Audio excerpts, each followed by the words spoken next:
ఓం శాంతి. మురళీ తారీఖు ఏప్రిల్ 1, 2025.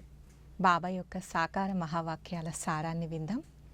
బాబా చెప్తున్నారు, మధురమైన పిల్లలారా, తండ్రి జ్ఞాన సాగర్లు, వారిని సర్వము ఎరిగిన వారని అనగా జానీ జానన్హారని అనడం అసత్య మహిమ.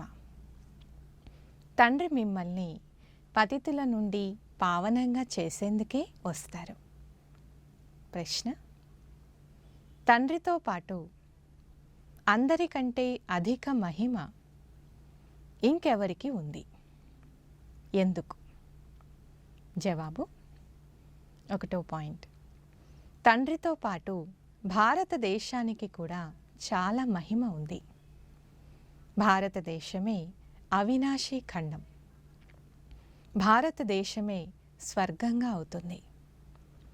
తండ్రి భారతవాసులని ధనవంతులుగా, సుఖవంతులుగా, పవిత్రంగా చేశారు. 2వ పాయింట్. గీతకు కూడా అపారమైన మహిమ ఉంది. సర్వశాస్త్రాల శిరోమణి గీత. 3వది, చైతన్య జ్ఞాన గంగలైన మీకు కూడా చాలా మహిమ ఉంది. మీరు నేరుగా జ్ఞాన సాగరుని నుండి వెలువడ్డారు.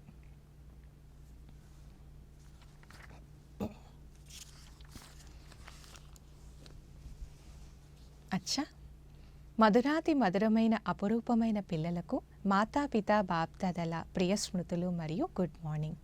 ఆత్మిక పిల్లలకు ఆత్మిక తండ్రి నమస్తే. ఆత్మిక పిల్లలందరి తరపున ఆత్మిక తండ్రికి గుడ్ మార్నింగ్ మరియు నమస్తే. ధారణ కొరకు ముఖ్య సారం. 1వ పాయింట్. ఉన్నత పదవి పొందేందుకు శ్రీమతమును అనుసరించి మంచి నడవడిక ధారణ చేయాలి. 2వది, సత్యమైన ప్రేయసులుగా అయి ఒక్క ప్రియుణ్ణే స్మృతి చేయాలి. వీలైనంత ఎక్కువగా స్మృతి చేసే అభ్యాసాన్ని పెంచుకుంటూ ఉండాలి. వరదానము: నేను నిమిత్త ఆత్మను అనే స్మృతి ద్వారా మాయ యొక్క గేటును మూసేసే డబల్ లైట్ భవ. వివరణ: ఎవరైతే స్వయాన్ని నిమిత్తమని భావించి నడుస్తారో వారికి డబల్ లైట్ స్థితి స్వతహాగా అనుభవం అవుతుంది. చేసి చేయించేవారు చేయిస్తున్నారు. నేను నిమిత్తంగా ఉన్నాను అనే స్మృతి ద్వారా సఫలత తప్పకుండా లభిస్తుంది. నాది అనేది రావడం అనగా మాయ ప్రవేశించే గేటు తెరుచుకోవడం. నిమిత్తమని భావించడం అనగా మాయ యొక్క గేటు మూసుకోవడం అని అర్థం. కనుక నిమిత్తమని భావించుట ద్వారా మాయా జీతులుగా కూడా అవుతారు. అంతేకాక డబల్ లైట్గా కూడా అవుతారు. దాంతోపాటు సఫలత కూడా తప్పకుండా లభిస్తుంది. ఈ స్మృతే నెంబర్ 1 తీసుకునేందుకు ఆధారంగా అవుతుంది. స్లోగన్: ప్రతి పనిని త్రికాలదర్శిగా అయి చేస్తే సహజంగా సఫలత లభిస్తూ ఉంటుంది.